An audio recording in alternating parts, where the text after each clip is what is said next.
Bon, eh bien c'est parti. Camille, Julie, tout est bon de votre côté? Tout est bon. Super. Bonjour à tous, tout est bon. Eh bien, bonjour à tous, vous êtes déjà nombreux.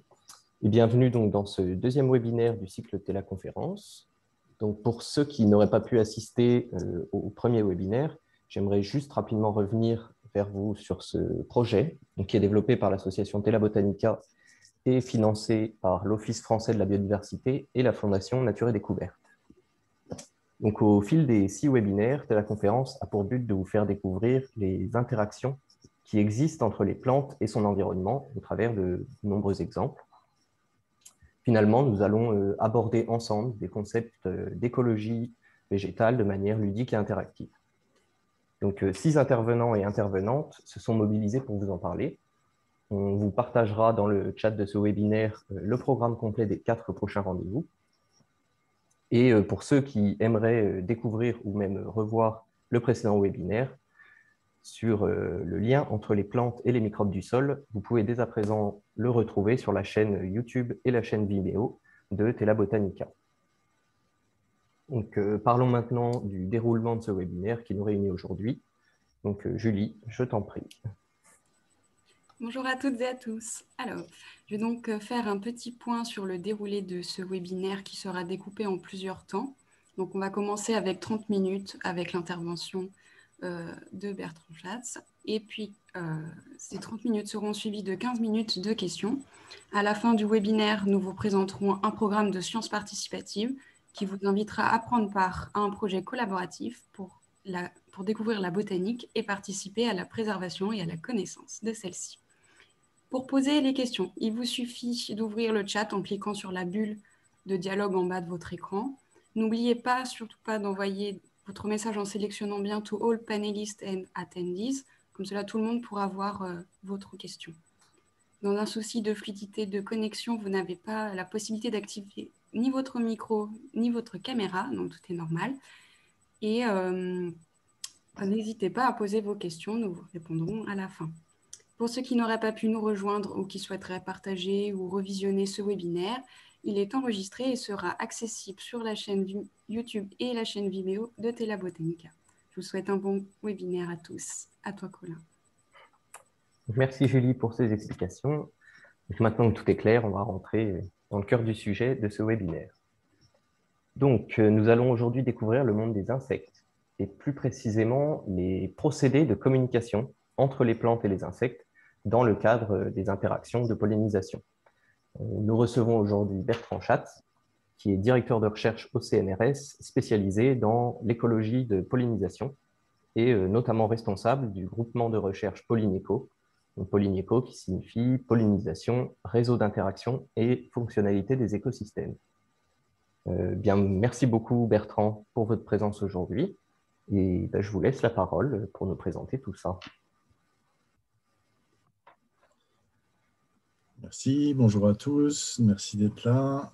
Je vais donc vous présenter ces relations plantes-pollinisateurs assez fascinantes, vous allez voir dans leur modalité, dans leur évolution.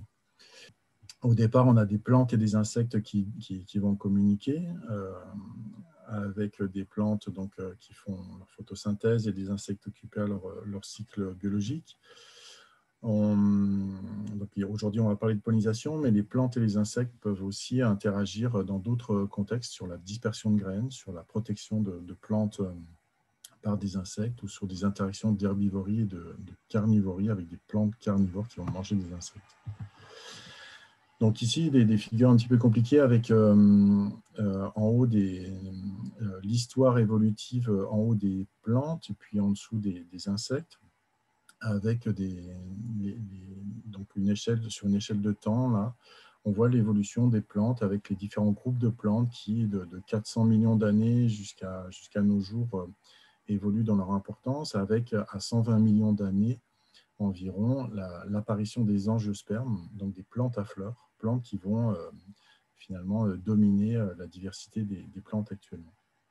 Et puis, juste de façon simultanée, on voit l'augmentation du nombre d'espèces de diptères, de lépidoptères, des papillons, des hyménoptères, donc des abeilles, les bourdons, et les coléoptères, qui vont augmenter en nombre d'espèces en même temps que les angiospermes. Et donc, on arrive actuellement à une situation où le nombre d'espèces recensées sur Terre est dominé par les insectes et par les angiospermes. Et on peut dire, sans trop se tromper, que la pollinisation a largement contribué à la diversification de ces deux groupes d'espèces. Dans ce monde, dans ces interactions entre plantes et insectes, la fleur est vraiment l'organe qui va permettre la communication entre ces deux types d'espèces. Et on voit toute l'évolution. La fleur va être l'objet de l'évolution des interactions entre plantes et insectes. On voit les différences de taille, de couleur, de forme, de pilosité, d'organisation. Tous ces caractères floraux vont faire l'objet d'évolution de ces interactions avec les insectes. Et donc ici, je vais vous détailler quelques éléments sur la forme florale, sur les odeurs, les couleurs, la présence de nectar, mais aussi de façon un peu plus méconnue, le champ électrique et les vibrations. Donc quelques éléments. Ici, en bas à droite, on a la forme de la fleur classique avec la partie femelle, donc l'ensemble du pistil qui relie le stigmate à l'ovule. Et puis toutes ces anthères donc, qui vont porter le pollen de la fleur. Donc je vais vous parler de beaucoup d'orchidées, puisque c'est ma famille un petit peu favorite, et je ne résiste pas au plaisir de vous montrer des formes un petit peu originales de formes florales. Mais si on revient à des formes un peu plus classiques qu'on retrouve sous nos latitudes, on voit ici sur les orchidées, en partie orange, l'éperon, donc qui est situé derrière la fleur et qui va contenir le nectar, et qui va s'adresser à des insectes dont la langue est de différentes tailles, des petits, des grandes, des tailles moyennes de langue, qui vont correspondre à des éperons de taille petite, moyenne ou grande, avec en dessous là, une image de la platanthère bifoliée qui va présenter un trou en son centre où l'insecte va devoir plonger sa trompe pour aller chercher le nectar au fond de l'éperon, derrière la fleur. Cette situation a eu des extravagances à l'échelle mondiale, puisqu'ici, on a l'orchidée, la fameuse orchidée de Darwin, avec un éperon particulièrement long, plus de 25 cm. Et à partir de cette forme, les chercheurs ont prédit la présence d'un insecte qui devait présenter une trompe particulièrement longue. Et cet insecte a été trouvé dans les années 80, et donc il est obligé d'enfiler sa trompe pour aller chercher le nectar tout au fond. De façon un peu moins grande en taille, mais tout aussi spectaculaire, on a le chèvrefeuille qui présente une forme très allongée et qui va s'adresser uniquement à des papillons.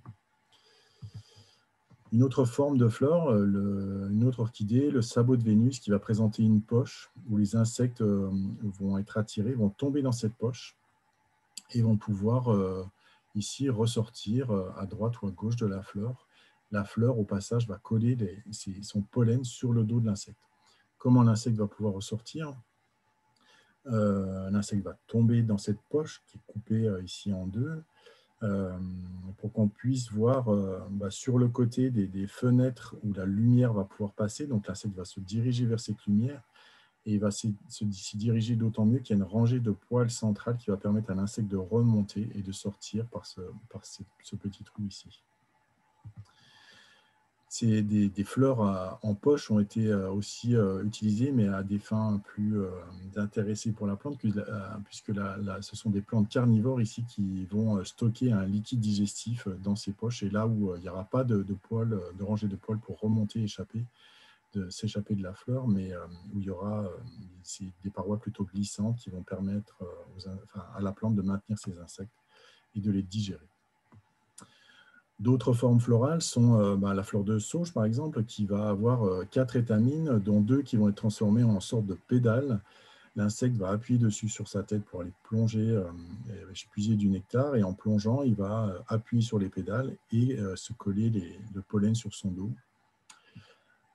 Donc on peut le voir des sauges et ces systèmes de pollinisation actuellement. On a aussi le muflier qui va avoir une porte d'entrée assez lourde où l'insecte va devoir appuyer pour pouvoir entrer dans cette poche ici. Et donc, c'est une façon pour cette flore de sélectionner des insectes capables d'ouvrir la porte, comme des gros bourdons ou des coléoptères, ici un cétoine.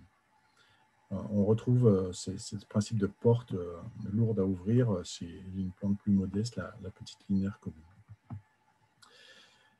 Ici, un autre type d'influence de la forme, mais cette fois de l'inflorescence, c'est la spirante d'automne qui va fleurir en Méditerranée plutôt à l'automne. Et donc, une espèce qui va présenter une inflorescence en spirale qui va tourner à droite ou à gauche. Et donc, l'insecte va commencer par le bas où il va trouver des fleurs dans un état femelle et il va trouver du nectar. Puis il va remonter pour espérer trouver du nectar, mais en remontant, il va s'adresser à des fleurs mâles qui n'ont pas de nectar. Et en allant dans ces fleurs mâles, il va se coller des pollinies sur la tête. Et en étant déçu par l'absence de nectar, il va changer de fleur, recommencer par le bas. Avec ses pollinies sur la tête, il va aller sur des fleurs femelles et ainsi polliniser les premières fleurs femelles. Et donc, il va remonter comme ça successivement différents escaliers de fleurs. Passons maintenant à la couleur florale. Alors, la couleur florale, beaucoup d'espèces présentent la même couleur sur les différents individus de l'espèce, avec différentes formes de ponctuation, d'ornementation. Et ici, on voit une abeille qui pollinise cette autre orchidée, l'orchis militaire. Mais si on se focalise sur un petit endroit de pilosité, on a un monde absolument fabuleux de cellules qui vont produire ces pigments et qui vont stocker ces pigments de façon à tirer globalement, à former un point sur le label de cette fleur. Et c'est un monde absolument fantastique et insoupçonné quand on observe la fleur. Il y a d'autres espèces qui vont présenter 2 ou 3 types de couleurs pour la même espèce. Donc ici, on a la calante sylvatique à La Réunion qui va présenter des populations complètement blanches, d'autres populations complètement lilas et d'autres pourpres. Et pourtant, c'est la même espèce. On a d'autres espèces comme l'orchis sureau ici qui vont présenter 2 types de couleurs et on verra que ça permet d'augmenter le niveau de pollinisation. D'autres espèces se présentent d'une forme majoritaire, très majoritaire de couleurs, mais avec quelques individus qui sont blancs, roses ou beaucoup plus foncés que la couleur classique. Et puis d'autres espèces encore vont présenter tout un gradient de couleurs qui va être aussi associé à des niveaux différents de pollinisation. Ici, juste un exemple de l'orchis sureau, donc il va avoir des fleurs jaunes et d'autres fleurs plutôt rouge-rose. Et donc ici, si un insecte est face à une population uniquement jaune, qu'est-ce qu'il va faire? Il va aller voir les individus jaunes. Et puis, c'est une fleur qui n'a pas de nectar, donc il va être un petit peu déçu. Par contre, s'il est dans une situation avec les 2 couleurs, il va déjà visiter une couleur, visiter l'autre, et puis revenir sur la première couleur. Et on voit que globalement, le niveau de visite a été augmenté juste par la différence de couleur. Alors après, il y a les couleurs qu'on ne voit pas, avec des abeilles qui voient beaucoup plus dans les UV que nous. Et donc, on a des abeilles qui voient les fleurs complètement différentes que ce qu'on peut les voir nous, avec par exemple le lierre qui a des fleurs avec des petites étoiles blanches qui correspondent aux étamines, avec une autre vision de la fleur d'aubergine ou de tournesol ou de forme ou de sauge, avec des fleurs qui ont des couleurs vraiment différentes par rapport à ce qu'on voit nous. Passons à l'odeur florale. Donc, l'odeur est souvent associée à des bonnes odeurs, des odeurs agréables, mais les fleurs sont aussi capables de produire des odeurs qui sentent la viande pourrie, qui sentent des excréments même, et tout ça va attirer bien souvent des diptères qui vont aller dans cette partie centrale qui contiendra les parties reproductrices de la fleur. Une odeur, c'est composé de différents composés volatiles, dont on voit ici les proportions relatives. Donc, chaque histogramme, là, c'est la proportion. Donc, ils sont, mettons ici que ça soit 30%, ici on va être à 20%, ici à 5%. Chaque composé volatile aura une proportion dans le bouquet global. Et donc, il y a différentes façons de modifier sa couleur son odeur pardon, à partir de cette odeur initiale. On peut augmenter la quantité produite, mais ce n'est pas très efficace et peu utilisé. On peut émettre d'autres composés volatiles qui vont permettre d'attirer d'autres types d'insectes. Mais souvent, entre espèces proches, les espèces auront les mêmes composés, mais dans des proportions relatives qui sont différentes entre deux espèces. Et puis, on peut aussi émettre la même odeur, mais dans d'autres contextes. On peut émettre l'odeur la nuit, on peut émettre l'odeur uniquement sur un des deux sexes de la plante. Il y a différentes possibilités. Donc ici, juste un exemple sur les figuiers. Ce figuier elle a un composé, le bêta-caryophyllène, qui est dominant, alors qu'un figuier voisin aura un autre composé volatile qui va être différent et qui va permettre au pollinisateur de reconnaître l'espèce spécifique sur laquelle il va aller, puisqu'en effet, sur les figuiers, surtout tropicaux, mais aussi méditerranéens, chaque espèce de figuier va avoir une seule espèce de pollinisateur spécifique. Et donc, la spécificité est assurée par cette médiation chimique. Il y aurait beaucoup de choses à dire sur les odeurs, mais je vais m'arrêter là.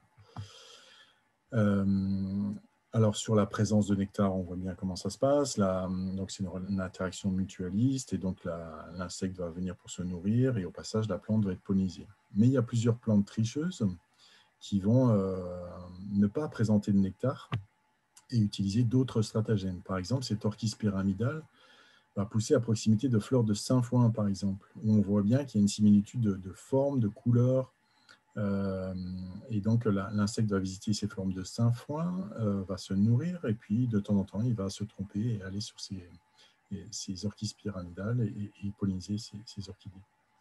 Une autre façon d'attirer des insectes, mais sans offrir de nectar, ce sont les sérapias qui vont offrir une espèce de poche qui va simuler l'entrée du nid des abeilles, et où l'insecte va pouvoir se réfugier la nuit ou en cas de pluie dans la journée. Et donc, elle va ainsi participer à la pollinisation de cette plante. Une autre façon, c'est d'imiter un partenaire sexuel. Et donc, on est là sur les orchidées, les fameuses orchidées du genre Ophrys, assez diversifiées, où la fleur va globalement imiter la forme, la pilosité, la taille de la femelle, mais il va surtout imiter l'odeur de la femelle. Et en fait, ce petit dessin humoristique est un petit peu faux. Normalement, il n'y a pas la femelle. Quand le mâle va être présent, il va se retrouver confronté à ces fleurs, et donc va s'orienter vers ces fleurs, tenter de copuler avec ces fleurs, et dans ces mouvements, il va se coller le pollen qui est regroupé sous forme de pollini, là, de petites masses jaunes qui vont se coller sur la tête ou l'abdomen de l'insecte selon les espèces. Et donc ici, on voit ces orchidées qui sont assez fabuleuses dans leur diversité de formes, de taille, de couleurs, de pilosité, qui vont imiter à chaque fois la femelle de l'insecte pollinisateur. À noter ici que la position du pollen sur le pollinisateur va dépendre de l'abeille, avec des bourdons très poilus qui vont se coller du pollen un peu partout, des mégachiles, une autre famille d'abeilles qui vont se coller le pollen uniquement sous l'abdomen, les andrènes avec du pollen uniquement sur les pattes, et puis l'abeille domestique qui, elle, a la particularité de mouiller son pollen pour le coller sur ses pattes, et qui va finalement polliniser les plantes uniquement par le pollen qui est collé sur les poils le long de son corps.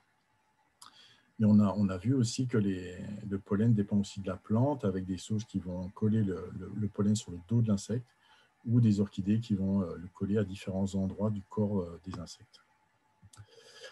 Alors, deux aspects un peu plus méconnus, le champ électrique, par exemple, ici, où les fleurs sont chargées positivement et les insectes sont chargés négativement.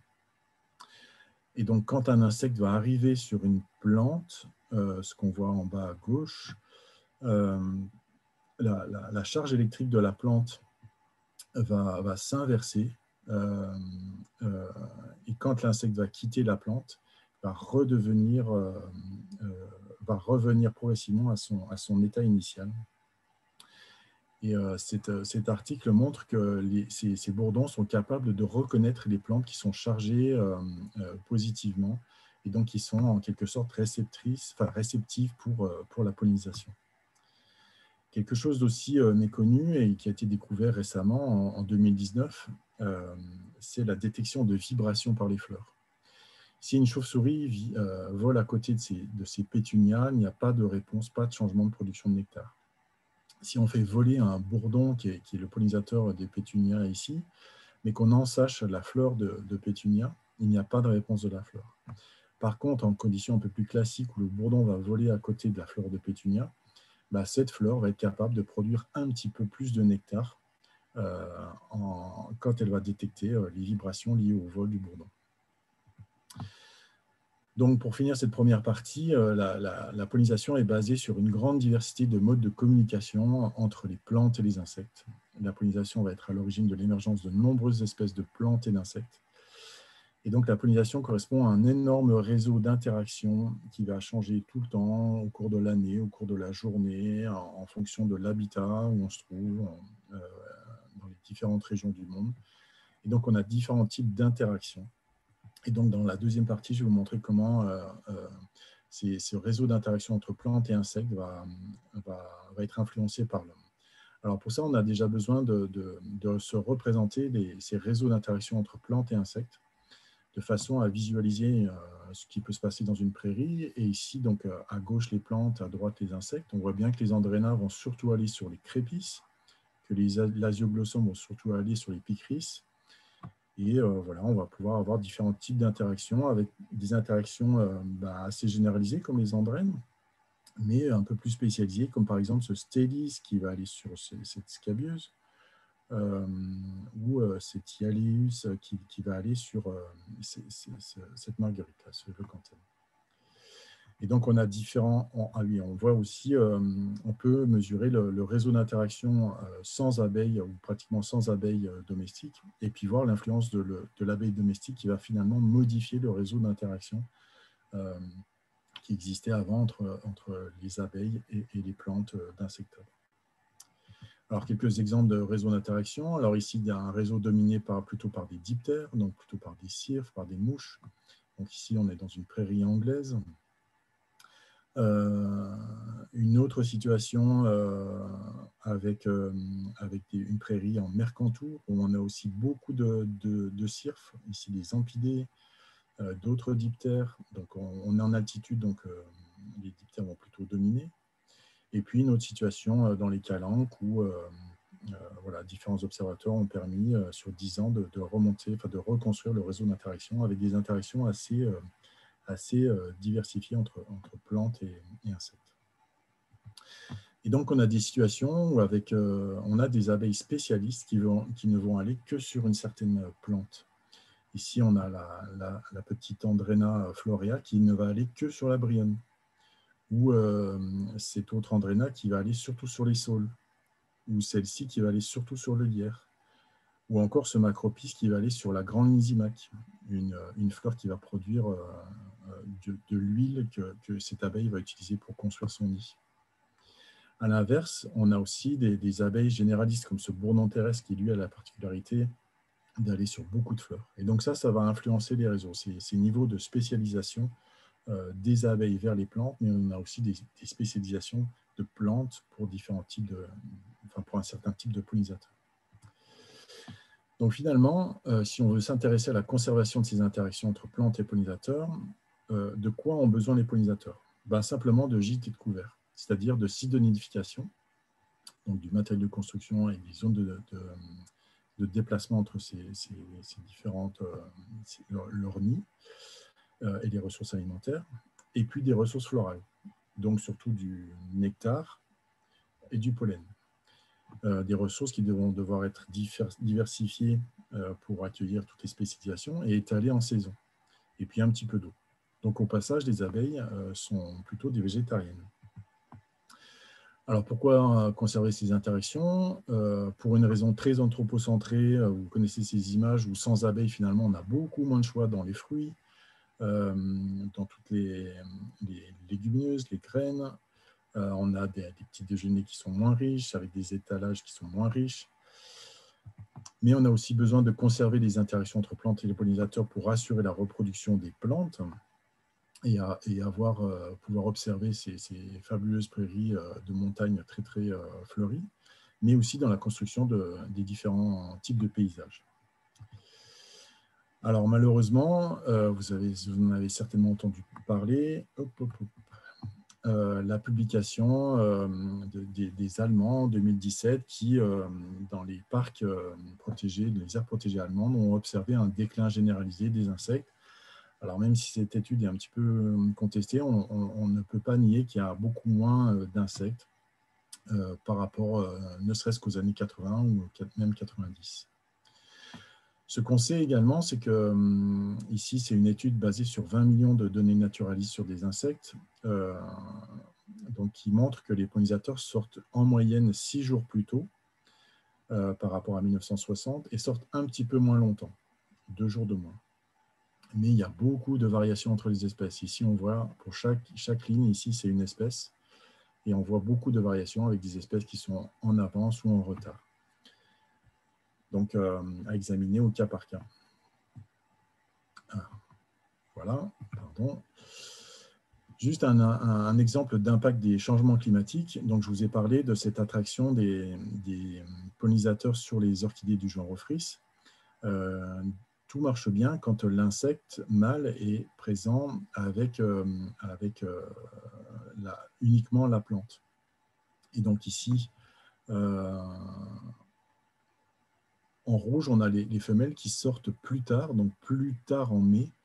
Et donc, le mâle est exposé à la fleur et donc va pouvoir polliniser la fleur. Sauf que depuis, les courbes se sont inversées. Les insectes étant plus sensibles à la température que les plantes, qui sont elles plus sensibles à la photopériode, l'insecte va plutôt être confronté avec sa femelle. Alors, c'est très bien pour leur interaction, mais du coup, pour l'orchidée, ça va créer un décalage et une rupture d'interaction. Un autre impact sur les interactions des pollinisateurs, c'est les pesticides, évidemment, avec une augmentation, malgré le programme Ecophyto, une augmentation de l'usage des pesticides, et donc avec des nouveaux objectifs du second programme Ecophyto qui correspond simplement au fait de revenir au niveau utilisé en 2008. Et donc, selon les régions, ne serait-ce qu'en France, on voit ici l'usage des pesticides qui est plus ou moins important. On peut aussi éviter d'acheter des pesticides en achetant des fruits ou des légumes. Ici, on voit les différents légumes ou les différents fruits avec la proportion de ces légumes ou de ces fruits qui contiennent des pesticides. On a aussi une modification de l'agriculture qui a vu une raréfaction des cultures de légumineuses, des cultures de trèfle, de sainfoin, de luzerne, avec ici, avant 1950, des champs qui voisinaient des prairies très, très riches, alors que maintenant, on a plutôt des cultures qui dépendent moins des pollinisateurs et des talus un peu appauvris. On peut aussi ne pas détruire les habitats. Plus de 70% des haies naturelles ont été détruites depuis 1950. 2 millions de kilomètres de haies qui ont été coupées depuis 2010. Des zones humides qui ont été largement détruites. Des millions d'hectares de prairies naturelles. Essayez d'identifier les prairies naturelles qui sont autour de chez vous. Elles sont de plus en plus réduites. Et puis, toutes les zones de terre artificialisées tous les ans. Ça fait plus de 10 mètres carrés par seconde. Donc, tout ça, pour les pollinisateurs, ça correspond à des pertes de refuge, des pertes de zones de nourriture. Et donc, on a une grosse diminution de la ressource florale par rapport, ne serait-ce qu'au début du siècle précédent. Ici, juste un exemple pour la région Rhône-Alpes. On voit en rouge toute la progression de l'artificialisation entre 2000 et 2012. Avec des terres qui étaient principalement utilisées par l'agriculture et par les prairies, et qui sont devenues des terres qui sont principalement utilisées pour faire des décharges, des chantiers, des zones urbanisées ou des zones industrielles. Donc, j'imagine que ce n'est pas ça que vous voulez comme paysage. Et pourtant, c'est la réalité de ce qui se passe en ce moment en termes d'artificialisation. On peut aussi arrêter le fleurissement urbain non nourricier. On voit ici à droite tous ces fleurissements qui ont vraiment un but esthétique, mais qui n'ont pas du tout une efficacité écologique pour nourrir les pollinisateurs. En fait, sur les plantes ornementales, on a souvent une sélection vers des fleurs qu'on peut appeler pompons, c'est-à-dire qu'on a des fleurs qui vont augmenter le nombre de pétales et de sépales, mais qui vont empêcher l'accès au pollen et au nectar. Et donc ici, ces fleurs vont attirer des insectes, mais ne vont pas offrir de nectar et de pollen. Et donc tous ces fleurissements sont complètement inefficaces pour nourrir les insectes pollinisateurs. On peut aussi arrêter les fleurissements urbains qui sont souvent associés à des plantes exotiques. Et donc on peut utiliser des plantes du réseau de végétal local ou des vrais messicoles. Donc l'initiative végétale locale, c'est une initiative des conservateurs botaniques nationaux qui est assez intéressante si vous voulez choisir des plantes pour fleurir vos jardins. Et donc on n'est pas obligé de faire un concours de tondeuses, mais aussi, on peut aussi laisser de la place aux zones fleuries, ne serait-ce que dans son jardin ou les petits bouts à côté de sa maison, et avoir des prairies assez naturelles qui permettent de nourrir les pollinisateurs. On peut aussi créer différents types de milieux favorables à la nidification des pollinisateurs. On voit aussi ici un muret de pierre avec des aromatiques. On peut aussi faire des tas de bois en forêt. On peut aussi créer des petites zones humides qui sont assez favorables à toute une diversité d'insectes. Évidemment, si on fait ces types d'aménagements, ça va aussi bénéficier à d'autres animaux comme des amphibiens, des reptiles, des oiseaux, etc. Donc, pour conserver les pollinisateurs, la bonne nouvelle, finalement, c'est qu'on peut agir. On n'est pas obligé d'utiliser des pesticides ni d'en manger. On a la possibilité d'augmenter la ressource florale en choisissant la flore de ces coins de jardin. On peut aussi créer des milieux favorables. On peut aussi apprendre sur ce qui nous entoure et améliorer notre cadre de vie. On peut rendre les villes et les territoires plus accueillants pour les pollinisateurs. Et on peut aussi faire des choix politiques locaux et globaux. Si vous voulez aller plus loin, il y a tout un tas de documents disponibles actuellement. On n'a jamais eu autant de documents disponibles sur les pollinisateurs, avec le cadre général de l'IPBES qui a fait un rapport en français sur les pollinisateurs et la pollinisation. On a les listes rouges abeilles, on a le plan national d'action sur les pollinisateurs, mais on a aussi des guides sur les abeilles sauvages et les dépendances routières ou les abeilles sauvages qui peuvent nidifier dans les tas de sable, on peut aménager les carrières de sable, différentes zones pour la nidification des pollinisateurs. Les images que j'ai utilisées sont issues du livre Stratégie végétale, mais aussi du livre sur les orchidées, et donc, qui présentent leur diversité de formes et de pollinisation. Je vous conseille aussi la lecture du Jardin Jungle, qui incite à créer un arche de biodiversité dans son jardin. Et puis, si vous voulez en savoir un peu plus sur les abeilles sauvages, je vous conseille cet ouvrage. Et puis, n'oubliez pas l'initiative de Tela Botanica sur la mission messicole et pollinisateurs. Voilà, n'hésitez pas à me contacter même après ce webinaire à cette adresse mail et je repasse la parole à Colin en vous remerciant pour votre attention. Eh bien, merci beaucoup Bertrand. On va pouvoir passer à la phase de questions. On a eu quelques-unes. Alors tout d'abord, là c'est plus un point d'éclaircissement avec les résultats morphologiques que donnent ces interactions, notamment avec des fleurs qui peuvent être avec des organes extravagants. On pourrait croire que les plantes développent des stratégies dans un objectif prémédité. Est-ce qu'il serait possible de synthétiser un peu la manière dont on arrive à des si fortes spécificités, notamment par exemple l'orchidée de Darwin, si je ne dis pas de bêtises? Alors, il n'y a pas de préméditation de la part des plantes. Il faut se remettre dans le contexte de la sélection naturelle où finalement tout ce qui est inefficace n'est pas sélectionné. Et donc, au fur et à mesure des générations de plantes, toutes celles qui sont pollinisées vont pouvoir produire des graines et toutes celles qui ne le sont pas n'en produiront pas. Pour la spécialisation, il faut se placer dans les conditions d'un environnement stable. Si l'environnement est stable, alors on peut établir des relations un peu plus spécialisées avec certaines espèces d'insectes, l'objectif étant que ces insectes sont plus efficaces pour la pollinisation. Par contre, quand on est dans un monde un peu moins stable, comme le monde changeant avec tous les changements globaux qu'on a actuellement, là on est plutôt dans une tendance d'homogénéisation et de perte de ces spécialisations. Donc, c'est une balance entre des environnements stables et des environnements plus changeants comme actuellement. Et donc, la menace des changements globaux est plus importante sur les interactions spécialisées. D'accord, très bien. Alors, une autre question, même deux questions d'un coup. On se rend compte donc qu'il y a une grande variabilité, variété de pollinisateurs. On entend surtout parler des abeilles. Pourquoi ça? Est-ce que c'est juste le seul groupe qui est beaucoup étudié? Et une petite question en bonus, est-ce que l'augmentation des abeilles domestiques, notamment, a un effet négatif sur les pollinisateurs sauvages? Alors oui, je parle beaucoup d'abeilles puisque c'est effectivement celles qu'on connaît bien, mais c'est aussi celles qui ont des organes pour stocker le pollen sur leur corps. Ils ont notamment des poils branchus qui leur permettent de fixer le pollen sur leur corps. Par contre, d'autres insectes qui contribuent largement à la pollinisation sont les diptères. Donc, parmi les diptères, on connaît bien les cirfes. Je vous conseille d'aller faire un tour sur le web en allant sur Cirfs.net, où on connaît 544 espèces de cirfes en France. Et on connaît surtout leur habitat. Et c'est un point où, en regardant l'habitat, on peut prédire les espèces qui vont être présentes dans cet habitat. Après, il y a d'autres types de diptères, les ampidées, différents types de mouches. Voilà.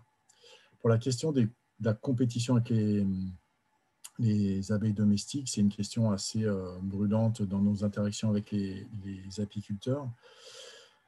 C'est pas ce qui va influencer c'est pas le facteur majeur qui va influencer ces interactions, mais il est clair qu'il y a une compétition pour l'accès aux ressources florales.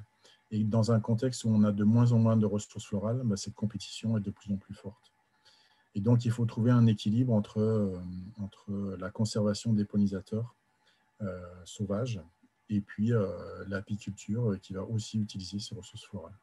Et ça doit se faire au cas par cas en examinant la richesse florale dans chaque endroit. D'accord, d'accord. Donc une autre question, alors là c'est un peu plus, tu en as déjà parlé, hein, mais sur la construction par exemple de refuges, d'hôtels à insectes que l'on pourrait mettre chacun chez soi, ou même sur la diversité de pollinisateurs qui vont être favorisés par des espaces verts un peu particuliers. Ça c'est des études, c'est des données scientifiques qui sont, comment dire, qui sont très solides. On est capable de savoir euh, la, l'importance d'un hôtel à insectes ou d'un espace vert particulier? Alors, j'ai un petit peu fait exprès de ne pas parler d'hôtels à insectes. En fait, on s'est rendu compte que les hôtels à insectes, c'était un très bon support pour sensibiliser à l'importance des pollinisateurs.